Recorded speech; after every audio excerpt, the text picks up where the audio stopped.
la primera carta de Pedro en el capítulo 5.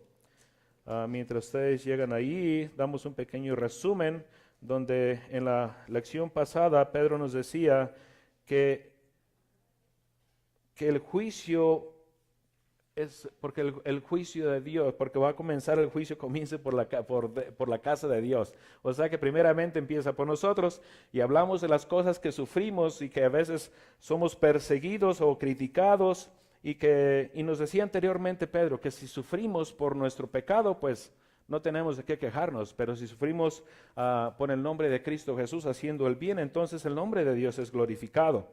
Entonces dice...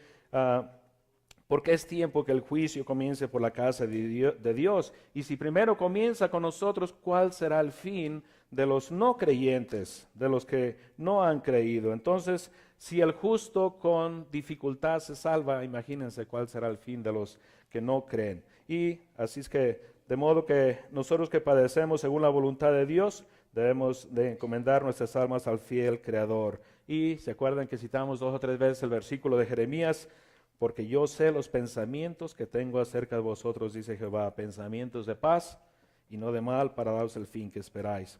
Entonces aquí Pedro cambia un poquito el tema en el versículo 1 del capítulo 5, donde dice: ruego a los ancianos que están entre vosotros, yo anciano también con ellos y testigo de los padecimientos de Cristo, que soy también participante de la gloria que será revelada.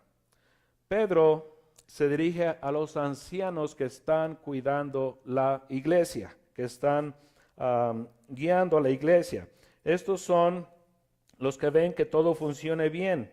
Y Pedro se incluye entre estos ancianos. Él se cuenta como uno de ellos. Fíjense la humildad de Pedro aquí, que no está diciendo ser el primer papa o se siente superior porque nuestro Salvador Jesucristo en muchas ocasiones se refirió a él, y cuando él dijo dijo el mensaje ese del futuro de la iglesia, el que le dijo a Cristo Jesús: ¿quién dicen ustedes que soy yo? Le dijo: tú eres el Hijo del Dios, el Mesías, el Hijo del Dios vivo. Entonces le dijo: bendito eres tú, Pedro, porque no te lo declaró esto ni sangre ni carne, sino mi Padre que está en los cielos. Y sobre esta roca edificaré mi iglesia. ¿Se acuerdan? Entonces, sobre esa confesión que Pedro le estaba diciendo, él dice: sobre esa confesión vamos a edificar la iglesia. No sobre Pedro. Pedro quiere decir una piedra pequeña que tú puedes tomar y tontar, pero la otra palabra que Jesús usó es una montaña, una roca grandísima, ¿ok? Entonces, sobre esa confesión, entonces aquí vemos la humildad de Pedro, que no está usando ningún poder, ninguna cosa que lo pone por demás de los demás. Y Pedro también nos dice fue participante de los padecimientos de nuestro Salvador Jesucristo, pues él fue testigo ocular, él vivió con él caminó con él. Entonces, y también tuvo la bendición de conocer un adelanto de la gloria venidera en el Monte Santo, ¿se acuerdan? En la transfiguración. Entonces él también dice participante de la gloria que será revelada. Entonces aquí también Pedro, como un anciano, esta palabra anciano se intercambia continuamente en las Escrituras también con el pastor y con el obispo, que son términos intercambiables en las Escrituras que se refieren a lo mismo. Anciano en la iglesia denota madurez espiritual. No necesariamente tiene que ser un anciano de edad. Puede ser un joven que creció en las Escrituras desde muy pequeño, obediente a la palabra de Dios, que tiene un conocimiento grande, y puede estar muy joven de edad. Y puede haber un anciano que vino a los caminos de Dios a edad muy avanzada, y él puede ser como un joven en las Escrituras. Él puede ser como un joven en los caminos de Dios. Entonces, aquí se puede referir a los dos, respetando a los ancianos, pero más que todo se está refiriendo a lo espiritual, a los ancianos en la iglesia que están al cuidado de la iglesia, del grupo, de las ovejas. Entonces, aquí también el pastor es el método que se usa para alimenta a las ovejas. Y el obispo ve que todo marche bien. Y el anciano denota madurez. Se refiere al hombre maduro. Pero las tres cosas se intercambian, ¿ok? Entonces, así como el pastor principal tiene madurez y ve que todo marcha bien y alimenta al rebaño día a día, semana tras semana con la palabra de Dios. Entonces Pedro también se cuenta como uno de ellos y se preocupa por los hermanos como un buen pastor. Y lo mismo aplica para todos nosotros.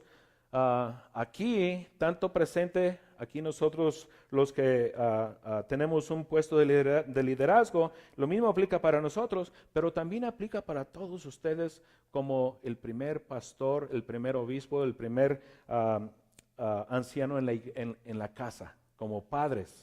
También aplica para todos ustedes en el hogar. Entonces nos preocupamos por traer el pan de cada día, debemos ver que todo marche bien en la familia y somos como el anciano, como el obispo, como el pastor en nuestro hogar. ¿Ok?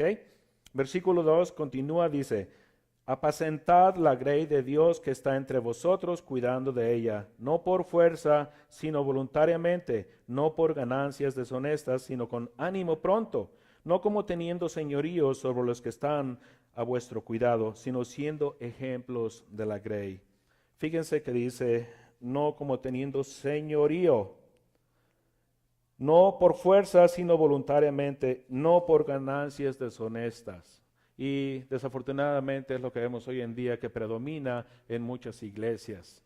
Muchas personas, muchos de estos líderes, pastores o teleevangelistas que ustedes pueden ver, se meten al ministerio con una meta o con una visión de que es un buen negocio y no porque sienten un llamado de servir a Dios.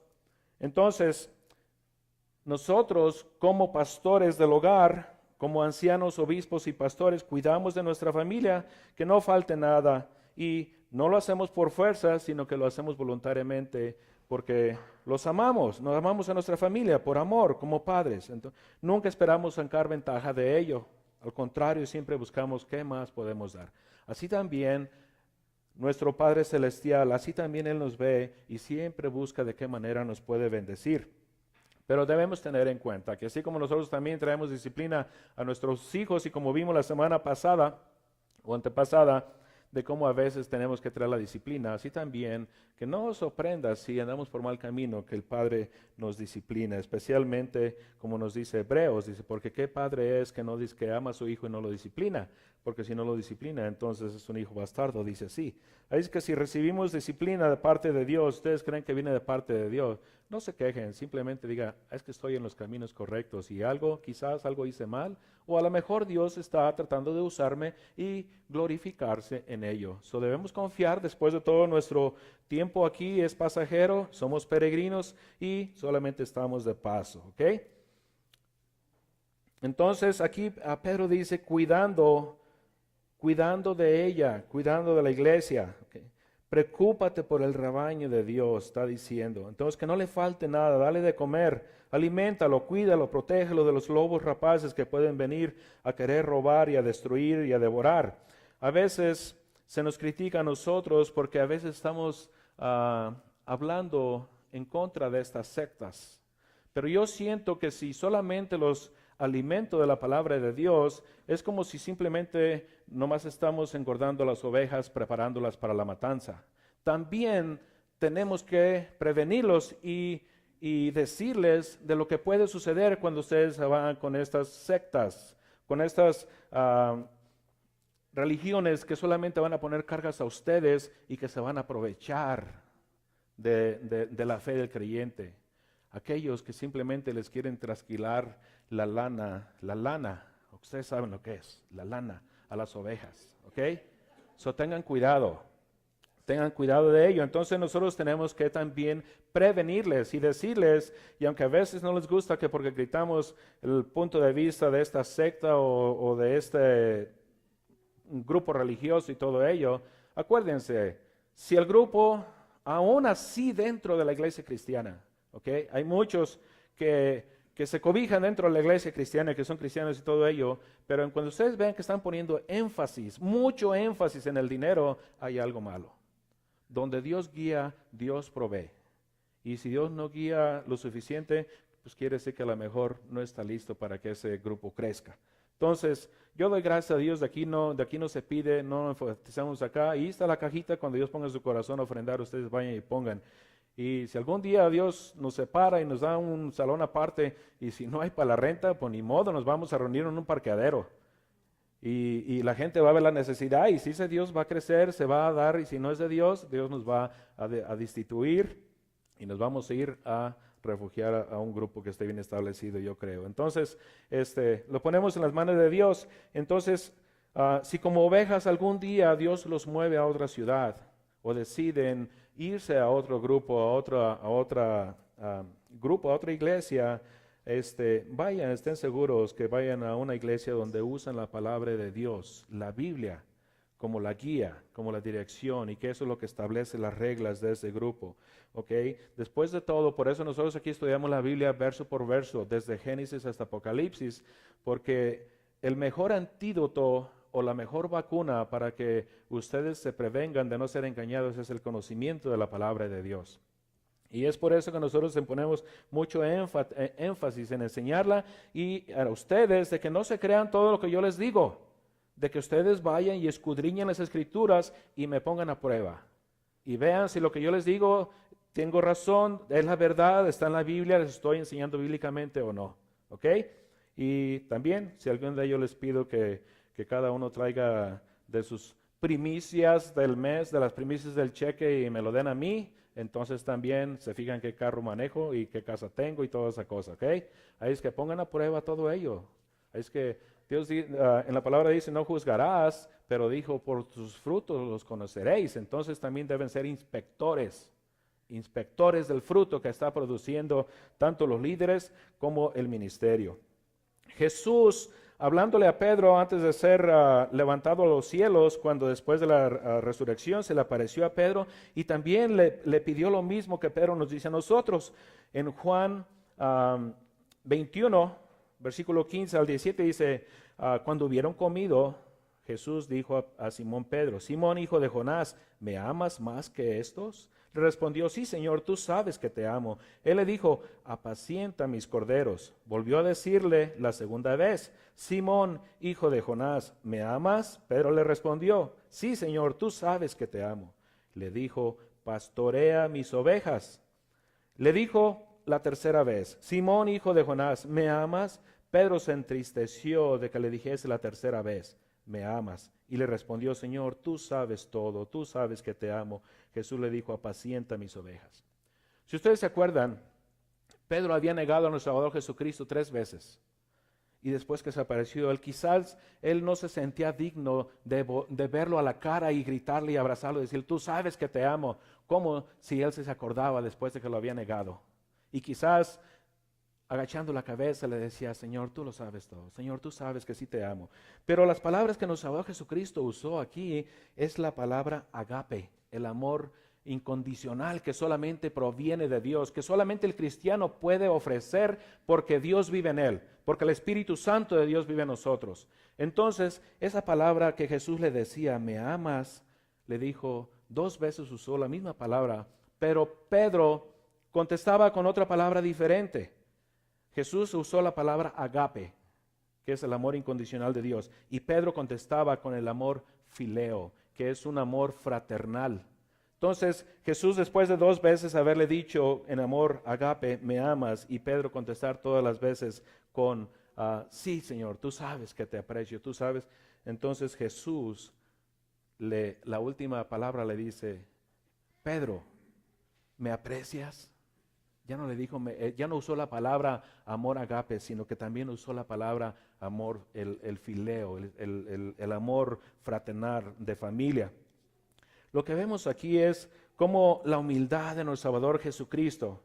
Y muchas veces Dios te quiere levantar de nuevo después de haberte caído. Él sabe que fallaste y te quiere levantar y te quiere traer a su nivel de nuevo, pero muchas veces cuando nosotros no respondemos, entonces Él se agacha y se hinca contigo y te levanta la cabeza y te dice, ¿me aprecias? Entonces se pone a tu nivel y te quiere decir, aquí estoy, no te preocupes. Yo sé que tú estás arrepentido y yo dije que tú me ibas a negar. Entonces aquí estoy, no te preocupes, estoy contigo. Entonces simplemente lo que te quiero pedir es que cuides de mis ovejas. Entonces la exhortación es cuidar del rebaño que está entre vosotros. Entonces, la pregunta que nosotros nos podemos hacer y se pueden hacer todos ustedes es esta: ¿eres parte del grupo? ¿Te sientes parte del grupo? ¿Oras con ellos, por ellos, juegas con ellos, sufres con ellos? Y como padre de familia haces lo mismo con tus hijos, con tu esposa, con la familia, se juntan. Entonces, esto no debe ser gravoso, no debe ser pesado para todos nosotros, no por fuerza, sino por buena voluntad. Todos debemos ayudarnos y servirnos uno al otro, no esperando sacar provecho de uno al otro, no abusando de la fe del creyente, como acabo de mencionar que hace mucha gente, muchos teleevangelistas. Hay muchos que les invitan a una conferencia y quieren cobrar. Hay otros que abren y que dicen, vénganse a una conferencia de sanación y vengan a ver al pastor fulano de tal, al profeta fulano de tal, al apóstol fulano de tal. No dicen, vengan a escuchar la palabra de Dios. Porque yo digo, si estas personas saben que tienen el don de sanación, ¿por qué no van a los hospitales? ¿Para qué tienen que hacer que la gente tenga que cargar con sus enfermos que apenas pueden caminar a veces en silla de ruedas a un estadio? ¿Por qué no se presentan en los hospitales si saben que tienen ese don? Entonces, aquí Pedro nos dice entonces de mostrar esa humildad, ese amor, ese carisma, y no sacando provecho. Ya no tratar de, como estas gentes que andan tratando de cobrar y luego se quieren refugiar de que el obrero es digno de su salario.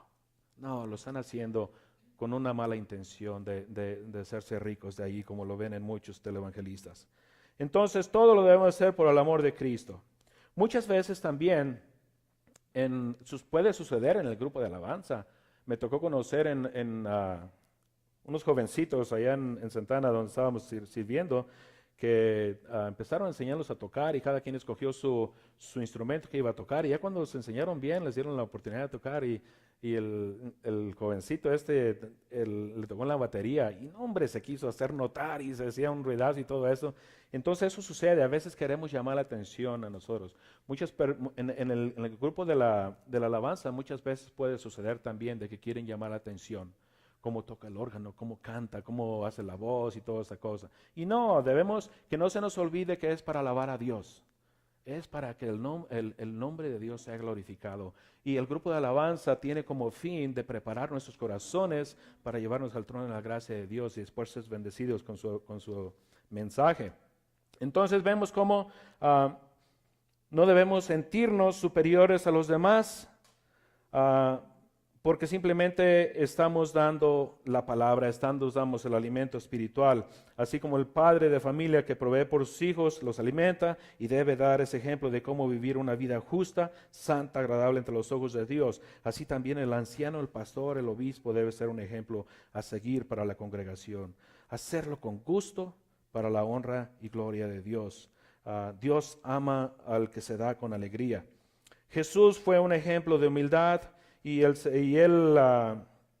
en el servicio nos dio un ejemplo indiscutible, un ejemplo que es para todos nosotros un ejemplo de humildad grandísimo. Cuando lavó los pies a los apóstoles, les dijo, vosotros me llamáis maestro y señor y decís bien porque lo soy. Pues si yo, el Señor, el maestro, he lavado vuestros pies, vosotros también debéis lavar los pies los unos a los otros, porque ejemplo os he dado para que como yo os he hecho, vosotros también hagáis. Y más adelante, ahí en ese mismo pasaje les dijo, benditos seráis si lo pones en práctica. Así es que como pastor, soy uno más entre ustedes. Yo soy parte del rebaño de Dios, así como ustedes lo son también. Yo no soy el doctor y ustedes los enfermos. La iglesia es como un hospital. Si ustedes se comparten los testimonios unos con otros, se van a dar cuenta de que de veras es como un hospital y todos tenemos una cola que nos pise. Unos venimos de los caminos de Dios porque nos llamó la disciplina de una manera, otros por otra, otros quizás por un divorcio, otros quizás por drogas, otros quizás por abuso, otros maldicientes, otros adúlteros, otros porque, bueno, en fin, somos como un hospital aquí. Y todos necesitamos del poder de Dios para poder vencer y para poder continuar nuestra vida cristiana. Entonces, como les digo, ustedes no son los enfermos, ni yo soy el doctor. Todos somos enfermos y simplemente Dios nos está usando en un nivel diferente. Y así es de que es de darnos con alegría de qué manera nos puede usar Dios. Entonces, como líder del hogar, ponemos ejemplo y como el pastor también, Pablo también exhortó a Timoteo a poner un ejemplo. Y en 2 Timoteo 2:15 nos dice, procura con diligencia presentarte a Dios aprobado como obrero que no tiene de qué avergonzarse, que usa bien la palabra de verdad. Debemos ser ejemplos para los demás, en oración, en ayuda, en trato, en participación, exhortación y en todo lo que ustedes le quieran agregar que es digno y bueno para la edificación del cuerpo de Cristo. Y nos debemos hacer esta pregunta. Háganse esta pregunta ustedes. Si todos fueran exactamente como yo, si todos fueran exactamente como ustedes, ¿cómo estaría la iglesia? ¿Estaría mejor o estaría peor? Iguales en todo, en ayuda, en oración, en amor, en exhortación, en trato, en participación, en ofrendar, en todo. Acuérdense, el dictador simplemente da órdenes y ordena y critica y siempre va a ponerse por sobre encima de los demás. Pero el líder siempre pone el ejemplo. Entonces, ¿qué ejemplo estamos poniendo en la familia? ¿Qué ejemplo estamos poniendo en el hogar? ¿Qué ejemplo estamos dando entre los hermanos? Allá afuera, aquí adentro, en el trabajo. Por eso les digo, donde quiera que ustedes vayan, no les dé vergüenza decirles y háganse notar que son cristianos, porque eso les va a traer mucho respeto y les va a ayudar. Dios les va a ayudar. Tú ya les dijiste que eres cristiano, es que compórtate como cristiano. Les va a ayudar a comportarse mejor. No sean como agentes secretos, ¿ok? Díganle al mundo que son cristianos y hagan que la luz de nuestro Salvador Jesucristo brille donde quiera que ustedes vayan. Nosotros como hombres, todos somos líderes del hogar y debemos poner el ejemplo y debemos ser el ejemplo a seguir. El versículo 4 dice, y cuando aparezca el príncipe de los pastores, vosotros recibiréis la corona incorruptible de gloria. Jesús es el príncipe de los pastores. El Salmo 22 nos habla de los sufrimientos de nuestro Salvador Jesucristo, al pastor que da su vida por las ovejas. El Salmo 23 nos habla de lo bueno que es nuestro pastor, que no nos dejará solos en ningún momento. Y el Salmo 24 nos habla del Rey de Gloria que está por venir y precisamente para darnos la corona. 3 etapas en la vida del cristiano. La muerte, el morir al yo, el negarnos a nosotros mismos, el no buscar lo suyo propio. Después la santificación por medio de nuestro Salvador Jesucristo que no nos deja solos y nos ayuda a seguir caminando en este mundo. Y después la glorificación cuando pasemos de esta vida a la presencia de nuestro gran Dios y Salvador Jesucristo. Coherederos con el reino de Dios, coherederos con Jesucristo. Pero también habla de la corona que le espera. Jesús también nos habla de esta corona en Apocalipsis. La Biblia nos habla de varias coronas. Nos habla de la corona del creyente en 1 Corintios 9:25. Nos habla de la corona de justicia, 2 Timoteo 4:8 y Apocalipsis 3:11. Nos habla de la corona de victoria en Filipenses 4:1. La corona de la vida, Santiago 1:12 y Apocalipsis 2:10. Y la corona de gloria aquí en Pedro 5:4. Todas tienen relación unas con otras y todas son para ser puestas a los pies de nuestro Salvador Jesucristo, a los pies del Cordero. Entonces, lo importante es que la corona que Dios nos da, nos dice aquí, es una corona incorruptible. No se acaba, no se hace fea. En los tiempos de los imperios romanos, a los reyes y a los gobernadores les ponían una corona de olivo, pero se les marchitaba, se las tenían que estar cambiando continuamente y tenían que hacer otra nueva. Pero la corona que Dios nos da no se corrompe, no se hace fea, no se enmojece. Esa es para siempre, no como lo que el mundo ofrece. La nuestra es eterna para poner a los pies de Dios, para alabar a Dios. Versículo 5 dice, igualmente jóvenes, estad sujetos a los ancianos y a todos, sumisos unos a otros, revestidos de humildad, porque Dios resiste a los soberbios y da gracia a los humildes. Aquí vemos un versículo muy similar en Santiago 4:6, nos dice, pero Él da mayor gracia, por esto dice, Dios resiste a los soberbios y da gracia a los humildes. Tanto Pedro como Santiago aquí se refieren al mismo pasaje en Proverbios 3:34, donde dice, ciertamente Él encarnecerá a los encarnecedores y a los humildes dará gracia. Todos podemos aprender unos de otros, y bienaventurado aquel que tiene la mente abierta, el corazón dispuesto para aprender aún de los niños, porque todos nosotros podemos aprender aún de los niños. Hemos sido llamados a mostrar humildad, a ser humildes, a tener respeto a los ancianos, y no solamente a los ancianos de edad, sino también a los ancianos en la iglesia. Y como les digo, una muestra de humildad puede ser también, aunque nosotros somos mayores de edad y puede haber en la iglesia personas más jóvenes que nosotros, pero quizás con más tiempo en los caminos de Dios y pueden tener un puesto de anciano en la iglesia, aunque sean más jóvenes. Entonces nosotros debemos mostrar humildad también en someternos a ellos también y a respetarlos a ellos también. Entonces, como les digo, puede ser, aquí tenemos un ejemplo bien claro. ¿Cuántos de ustedes conocen al pastor Eric allá abajo? Él está bien joven, y él es el pastor principal aquí en esta congregación tan grande. Entonces todos nosotros, aunque seamos mayores de edad que él, debemos someternos a él también y debemos respetarlos. Entonces, como les digo, puede haber ancianos mayores de edad que son jóvenes en la fe, y así también como jóvenes de edad que son ancianos en la fe. Entonces, debemos hacer a un lado el orgullo, porque esto nos puede llevar a la envidia, especialmente cuando nos ponen bajo sus órdenes. Si supongamos que somos parte del staff y somos mayores que él y que nos creemos que somos más sabios y con más experiencia, y porque él es más joven y tiene un puesto superior a nosotros. Entonces esto nos puede llevar a tener esa envidia y llevarnos a pecar. Entonces debemos hacer a un lado el orgullo y simplemente gozarnos con una relación limpia por medio de nuestro Salvador Jesucristo.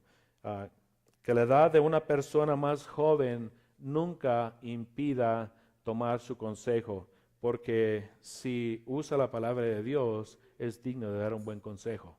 Muchas veces he escuchado mensajes de personas que van a recibir consejería con sacerdotes católicos, y como ustedes saben, los sacerdotes católicos no se casan, y a veces van parejas o que tienen problemas con los hijos, y muchos que se creen muy cristianos a veces dicen, ¿tú crees que va a pedirle consejo a un sacerdote que nunca se ha casado, nunca ha tenido esposa y todo ello?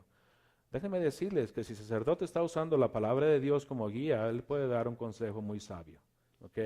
Entonces no necesariamente es de que tiene que estar casado o tiene que tener hijos. Sí, naturalmente que a veces la experiencia de que ya la hemos vivido a veces es mucho mejor, pero si él está usando la guía, la palabra de Dios, él puede dar un consejo muy sabio también. Y yo nunca he escuchado que den un mal consejo a la verdad, ¿ok? Entonces, tenemos que respetar, aunque muchas veces no estemos de acuerdo con ellos, y eso aplica también en el hogar, en el trabajo, en la iglesia. Entonces, la humildad es decir, yo voy a hacer lo mejor que puedo para la honra de Dios, sin ver para quién lo estoy haciendo, aunque otra persona esté en el mando o aunque no estoy totalmente de acuerdo con las formas de que están tomando las riendas, aunque sea más joven que yo. Después de todo, servimos a Dios y no al hombre. ¿Okay? Una cosa que puedo decir, yo no estuve de acuerdo, porque de todo mundo que me preguntaron, que hubieran cambiado el logo de la iglesia. A mí me gustaba más el anterior, las montañitas con las palomitas, ¿se acuerdan, verdad? Y yo no estoy de acuerdo. Me hubieran preguntado, yo hubiera votado que no, pero pues lo hicieron y lo mismo me gano si respingo, ¿verdad? Entonces mejor no digo nada y ya mejor estoy de acuerdo con ellos, que lo hagan, no le hacen. Entonces, aquí el versículo nos decía, Dios resiste a los soberbios y da gracia a los humildes. La humildad es una de las características del cristiano, una marca palpante de nuestro Salvador Jesucristo, y es el mejor ejemplo a seguir. Pero el orgullo es una de las características del enemigo, de Satanás. No hay lugar para ello en la iglesia, para exaltarnos. El único que puede ser exaltado es Jesús, y el orgullo es una de las cosas que más aborrece Dios en las Escrituras. Así es que tengan cuidado con ello. La humildad es de mucho más agrado ante los ojos de Dios. Proverbios 22:4 nos dice, riquezas, honra y vida son la remuneración de la humildad y del temor de Jehová. El fruto de esta actitud serán riquezas, honra, vida eterna, porque somos coherederos con Cristo Jesús. Él es el dueño de todo el mundo. Es que por lo tanto disfrutaremos de todo lo que es de Él. En Isaías 57:15 nos dice, porque así dijo el alto y sublime, el que habita la eternidad y cuyo nombre es el Santo. Yo habito en la altura y la santidad y con el quebrantado y humilde de espíritu, para hacer vivir el espíritu de los humildes y para vivificar el corazón de los quebrantados. Una persona llena del Espíritu siempre reconocerá que la obra es de Dios y nunca se exaltará a sí mismo, nunca se jactará. Y siempre vivirá agradecido con Dios, reconociendo y diciendo, como dijo David, Señor, ¿qué es el hombre para que hayas puesto los ojos en él? El humilde siempre buscará vivir dentro de la voluntad de Dios y como les dije anteriormente en las lecciones pasadas, no hay mayor bendición que estar dentro de la voluntad de Dios y tener la seguridad de que lo que Dios hace está bien y simplemente confiar en Él. En Juan 5:30 Jesús nos da un buen ejemplo de la humildad. Él siempre buscó vivir dentro de la voluntad de Dios. Él dice en Juan 5:30, dice, no puedo yo hacer nada por mí mismo, según oigo así juzgo, y mi juicio es justo, porque no busco mi voluntad, sino la voluntad del que me envió, la del Padre. Y eso es lo que nosotros también debemos hacer, debemos buscar la voluntad de Dios. Así, Dios mismo nos dice que el que se quiere jactar, el que se quiere elevar, Él nos da una guía, dice, el que se quiera jactar y entenderle, dice, mejor, dice, háganlo así como yo les digo. En Jeremías 9:23-24 dice, así dijo Jehová, no se alabe el sabio en su sabiduría, ni en su valentía se alabe el valiente, ni el rico se alabe en sus riquezas, mas alábese en esto el que se hubiere de alabar, en entenderme y en conocerme, que yo soy Jehová, que hago misericordia, juicio y justicia en la tierra, porque estas cosas quiero, dice Jehová. Pero sin embargo, los soberbios, los altivos, solamente van a recibir juicio y justicia. En Proverbios 16:18 dice, antes del quebrantamiento es la soberbia, y antes de la caída la altivez de espíritu. Mejor es humillar el espíritu con los humildes que repartir despojos con los soberbios. En Isaías 2:12 nos dice algo semejante, porque día de Jehová de los ejércitos vendrá sobre todo soberbio y altivo, sobre todo enaltecido y será abatido. Entonces, si nos hemos de gloriar, que sea entendiendo y conociendo a Dios, y para ello necesitamos el poder del Espíritu Santo obrando en nuestras vidas. Y Pablo nos da un buen ejemplo en 1 Corintios 2:9 dice, antes bien como está escrito, cosas que ojo no vio ni oyó, ni oído oyó, ni han subido en corazón de hombre, son las que Dios ha preparado para los que le aman, pero Dios nos las reveló a nosotros por el Espíritu, porque el Espíritu todo lo escudriña, aún lo profundo de Dios. Porque ¿quién de los hombres sabe las cosas del hombre, sino el espíritu del hombre que está en él? Así tampoco nadie conoció las cosas de Dios, sino el espíritu de Dios. Y nosotros no hemos recibido el espíritu del mundo, sino el espíritu que proviene de Dios, para que sepamos lo que Dios nos ha concedido. Entonces, por eso es tan importante lo que Jesús nos dice. Si no naces de nuevo, no puedes entrar al reino de Dios. Y Él nos da el Espíritu Santo. El Espíritu Santo que vive en nosotros es al recibir ese nacimiento espiritual. Dios es espíritu y los que le adoran es necesario que le adoren en espíritu y en verdad. Necesitamos el Espíritu de Dios que haga esa unión con el Espíritu de hombre para que podamos tener comunión, espíritu con espíritu. De otra manera no nos podemos comunicar con Dios. Es necesario que el Espíritu de Dios more en la vida de cada uno de nosotros. Y Jesús dijo, ustedes lo conocerán porque vivirá en ustedes y morará en ustedes. El Espíritu que el mundo no puede recibir, pero ustedes sí lo conocen porque vive en ustedes. Así nos dijo Jesús. En Juan 7:38 dice, el que cree en mí, como dice la Escritura, de su interior correrán ríos de agua viva. Y para eso se necesita tener el Espíritu de Dios. Entonces, para ser llenados del poder del Espíritu Santo, ¿qué necesitamos? Necesitamos estar vacíos del yo, del ego, desechar nuestro orgullo, desechar nuestra altivez y darle oportunidad que el Espíritu venga en nosotros. Se necesita un vaso vacío para poderlo llenar. Ahí es que, hermanos, ustedes véanse en un espejo y, ¿cómo se dice? La palabra que usa Pablo en las Escrituras dice, véanse ustedes mismos en el espejo, dice, analícense ustedes mismos. Y si ven que es necesario, Señor, pídanle perdón a Dios y Señor, ayúdame a morir más a mí, más al yo, porque entre más salemos adelante nosotros, así está detrás Cristo Jesús de nosotros. Entre más nos jactamos, así lo estamos poniendo atrás de nosotros. Y necesitamos que Él esté enfrente de nosotros y nosotros detrás.